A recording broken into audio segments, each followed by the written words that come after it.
What's up, y'all? ifeigle FLOWTOX. I've had to restart this recording 3 times now. My worst track record yet. Sometimes I had some difficulties, but not like today. FLOWTOX. Anyways, out here running on the snowy north side of Chicago.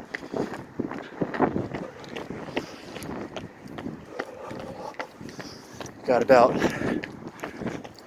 9 inches to a foot 2 days ago of snow,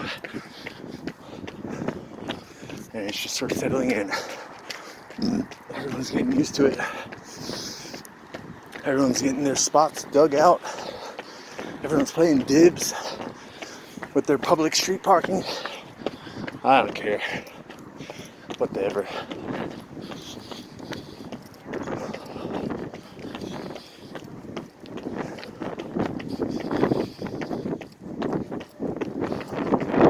About 34 degrees. Anyways, watched a documentary about women's rights in the workplace and women's protections in the workplace and all the activism that happened around women in the workplace from the 1960s all the way up to the early 80s.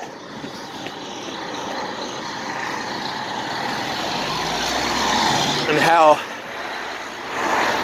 it's only been just shy of, maybe just right on 4 decades since women have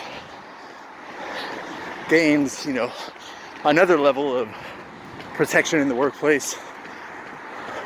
Protections that prevented sexual harassment or sexual discrimination in the hiring process.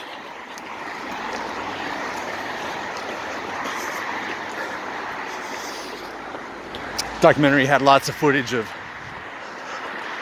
the District 925 organizing in the Cleveland area and the troubles it faced, not only as being, technically green professional young women, but also being a racially diverse group, trying to account for economic and racial differences, trying to be as intersectional as possible, but it's hard. Yeah.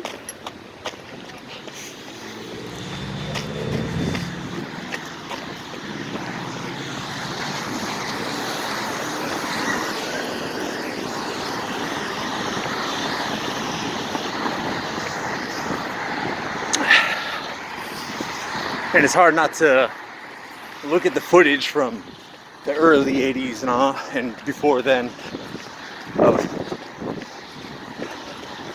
white professional men and their secretaries. They feigned them like ornaments and abused them like sex dolls. I'm sure you look at this footage and you can't help but think it's a romantic or sexual relationship, seemingly.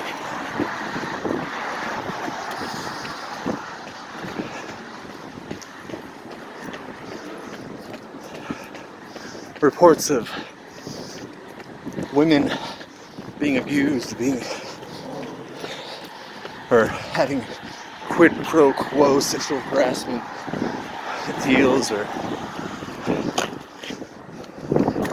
other advances. They dealt with it all the time. And they talked about the movie 9 to 5. I never really knew it was a movie, but I'd like to watch it, see what it's all about.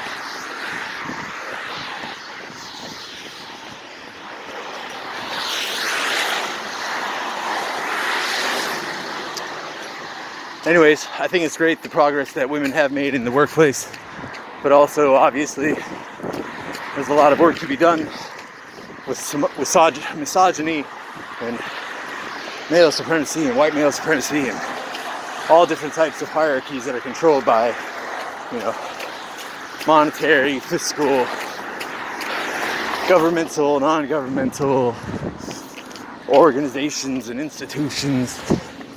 So there's a lot of change to be done.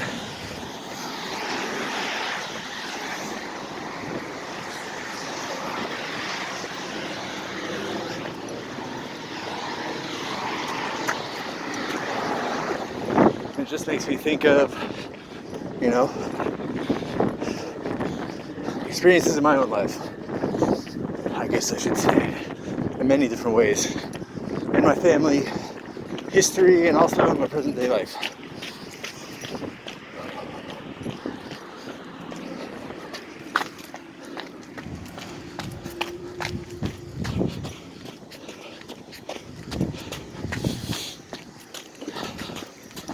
But it's funny how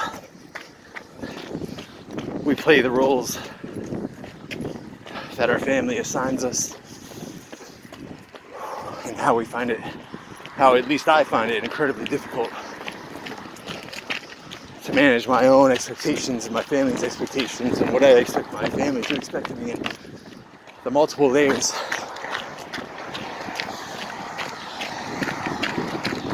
the onion-esque layer system of expectations of social engagements and relationships. Chicago River.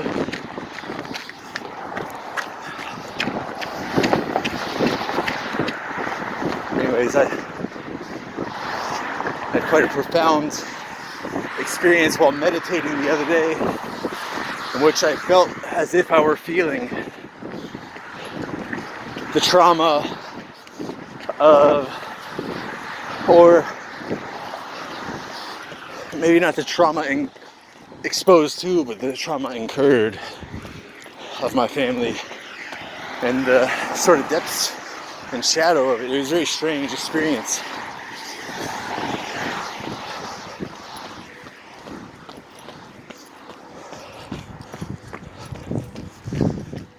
I was meditating and very much felt the presence of my grandmother's recently deceased husband, who I refer to as my grandfather, but he's not my father's father, of no blood relation, but he recently died, and I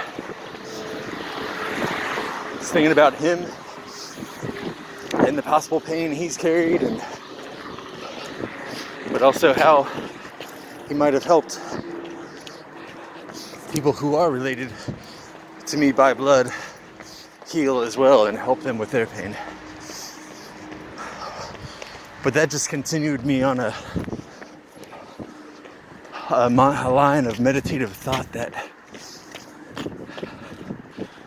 had me exposed to sort of the feelings that have defined my family's history.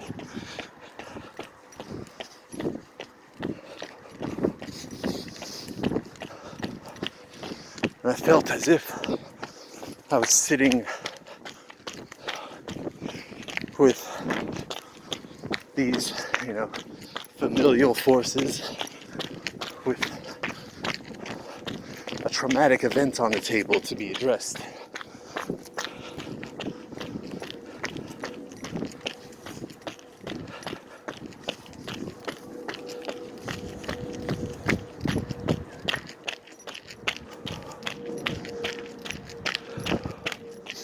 And I was sort of looking within myself and through my memories of trying to uncover what might have happened to me. Is there something I repressed? Was I abused? Was I traumatized? But the meditation led me away from the feeling that it was me who was traumatized, but our family who was traumatized.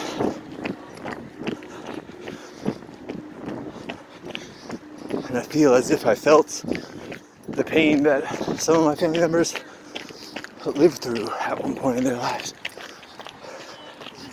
including my father and his brothers, my grandmother, or my grandmother's husband, my grandfather, and even my father's father's father, thinking about him and how his life continues to shape my own in mysterious subconscious symbols that only did appear to me in this deep state. I won't really go into details aside from that, but I did feel sort of an ancestral trauma. And I did feel as if I was introduced to the dark side, the shadow of my family, and that it actually could be darker than I think. And this is only introductory, but this is also just me.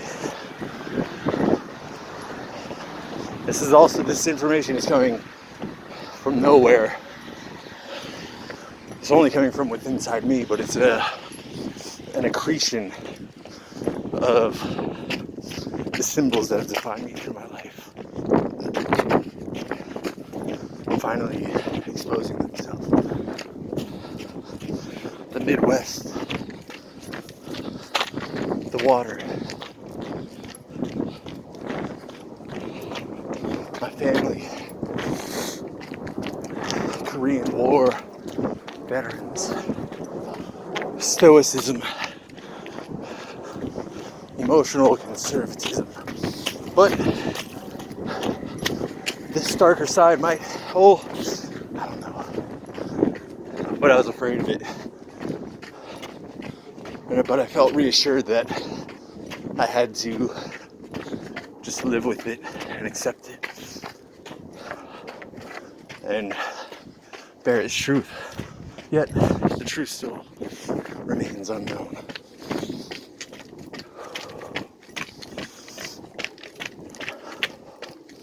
Meditation is a very mysterious thing to me, and I've only recently started to accumulate tips and tricks on ways to become more meditative or to reach more calm states.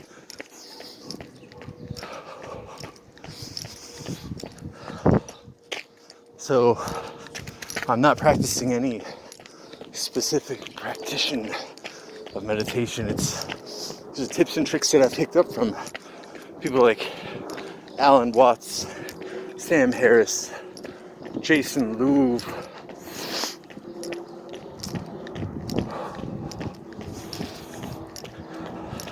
Deepak Chopra even.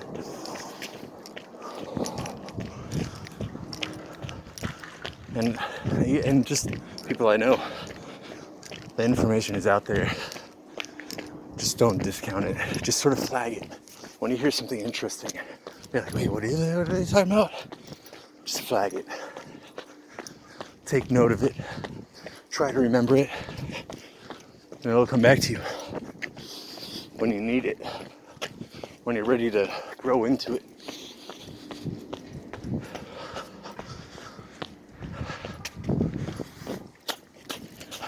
But whether the things I thought were true or not, they felt as if they were true. And they felt as if they were completely packed with meaning. And that meaning is still to be deciphered, I guess. It's still to be ruminated upon. See, we gotta ruminate, when things pique your interest. Flag them and begin the process of rumination. Your mind is like a cow's digestive system with its 4 bellies and its transfer and processing of cod from one vacuous gastrointestinal sac to another. We have a gaseous psychoanalytic sac that is our psyche. And there are many sacs in this system. And things you may have forgotten will work its way back up and will spew out of your head. Just like the cow. Anyways, strange metaphor, but I don't know. Thinking about the Hindu religion's reverence for cows, the ties of the etymology between the different definitions of rumination and how it's tied to not only a cow's digestive system, but to the deep thoughts upon subjects, slow contemplative thought on deep subjects. And just like the age-old saying, when something is slipping your tongue and you can't quite recall it, forget about it. And eventually, the gaseous maybe I should say ethereal psychoanalytic system of rumination will bring it to you later. Just got to keep on top of your digestive system. Your digestive systems. Make sure you're regular. Make sure you're passing out the junk. Anyways, that is a FLOWTOX.